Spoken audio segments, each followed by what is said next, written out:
mungkin kita perjelas definisi, meskipun sebenarnya hakikatnya adalah sama, yaitu sikap terbaik kepada Allah.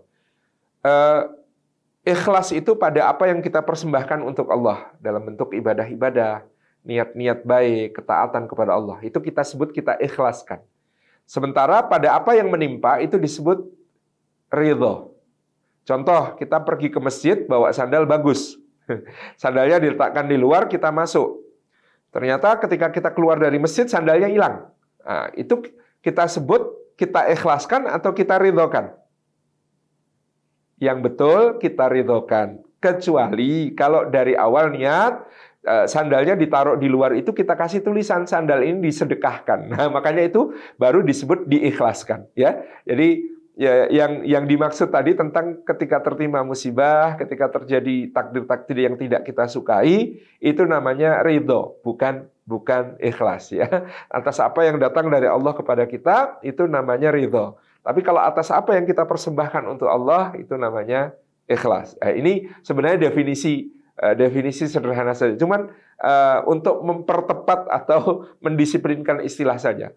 Meskipun hakikatnya sama adalah selalu dengan mengisi prasangka baik kepada Allah Subhanahu wa taala.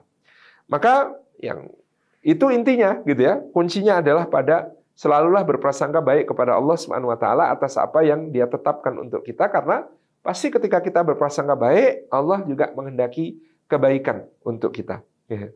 Ada orang ya, melihat sebuah kebun semangka yang luas, di tepi kebun semangka itu ada sebuah pohon beringin yang besar.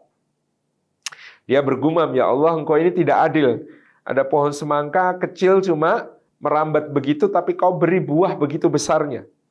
Sementara ini ada pohon beringin yang begitu besar, begitu rindang, ya.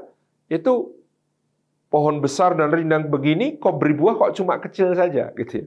Wah, ini nggak adil. Pohonnya kecil, buahnya besar, pohonnya besar kok buahnya kecil, gitu ya. Kemudian dia duduk ya berteduh di bawah pohon beringin itu, qadarullah ya, satu buah beringin jatuh menimpa kepalanya. Duk gitu. Kemudian dia berkata, "Ya Allah, Engkau Maha Adil. Ya Allah, Engkau Maha Adil." Kenapa?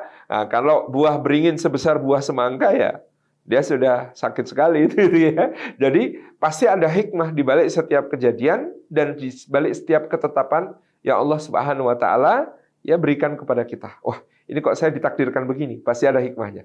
Ya, kok ini saya ditakdirkan begini, pasti ada hikmahnya. Itu yang pasti kemudian kita dapati. Jadi, yang pertama itu mengasah prasangka baik kita kepada Allah Subhanahu wa taala. Yang kedua, ya cara kita untuk senantiasa bisa ridha terhadap apa yang datang dari Allah Subhanahu wa taala adalah dengan menginsyafi banyak bahwasanya sudah terlalu banyak nikmat yang Allah anugerahkan kepada kita dibandingkan musibah yang kadang-kadang sedikit. Mohon maaf, kita kadang-kadang ada jerawat di sini.